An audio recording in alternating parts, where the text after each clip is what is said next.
একের পর এক নতুন ধারাবাহিক আনছে জনপ্রিয় দুই প্রতিদ্বন্দ্বী চ্যানেল।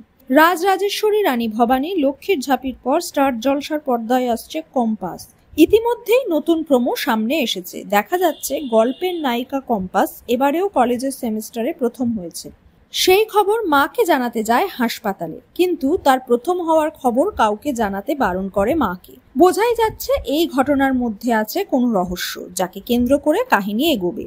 কলেজের পরীক্ষায় ইচ্ছাকৃত কঠিন প্রশ্ন সেট করা হয়েছে যাতে সবাই পরীক্ষায় ফেল করে। তাদের বাঁচিয়ে দেয় কম্পাস। একজন পরীক্ষার্থী উড়োজাহাজ বানিয়ে জানলা দিয়ে কম্পাসকে ছুড়ে দেয়, যে বেলুন ফুলিয়ে উত্তরপত্র ঝুলিয়ে দেয়, যা দেখে সবাই লিখতে শুরু করে। দেখে ফেলে একজন প্রফেসর, অর্থাৎ ধারাবাহিকের নায়ক। তখনই কম্পাস বাচ্চাদের নিয়ে কেক কাটতে শুরু করে। 25শে আগস্ট থেকে সন্ধ্যে 6টায় আসছে কম্পাস। জলসার পর্দায় সন্ধ্যে 6টা স্লটে ছিল তেঁতুল পাতা। বেশ কিছুদিন আগেই শোনা গেছিল শেষ হবে তেঁতুল পাতা। ম্যাজিক মোমেন্টস এর নতুন মেগায় প্রধান ভূমিকায় কামব্যাক করবেন গৌরব চট্টোপাধ্যায়। তাই মনে করা হচ্ছে এবার সত্যি শেষের পথে ধারাবাহিক। তবে চ্যানেল কর্তৃপক্ষ এই বিষয়ে কোনো মন্তব্য করেনি। কম্পাস ছাড়াও বিনোদন দুনিয়ায় আসছে আরও একটি নতুন প্রজেক্ট, যার মাধ্যমে টেলিভিশনে ফিরছেন শ্রুতি দাস। 1.5 বছর আগে জি বাংলার রাঙা বউয়ে দেখা গেছিল তাকে। তারপর সিনেমা এবং ওয়েব সিরিজে অভিনয় করেছেন।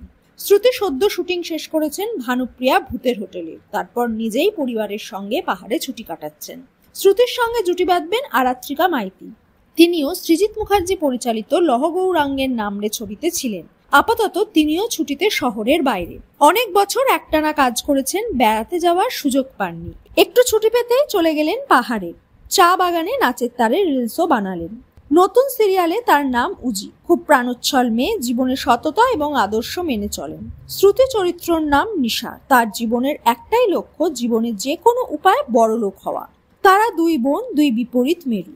শ্রুতি রাঙা বউয়ের পর অনেক ধারাবাহিকের অফার পেলেও রাজি হননি, কারণ গল্প পছন্দ হয়নি। তবে পর্দার দুই বোন বাস্তবেও কাজের মধ্যেই থাকতে চান। সুশান্ত দাসের পরিচালনায় আগামী সপ্তাহ থেকে আসানসোলে শুরু হবে শুটিং।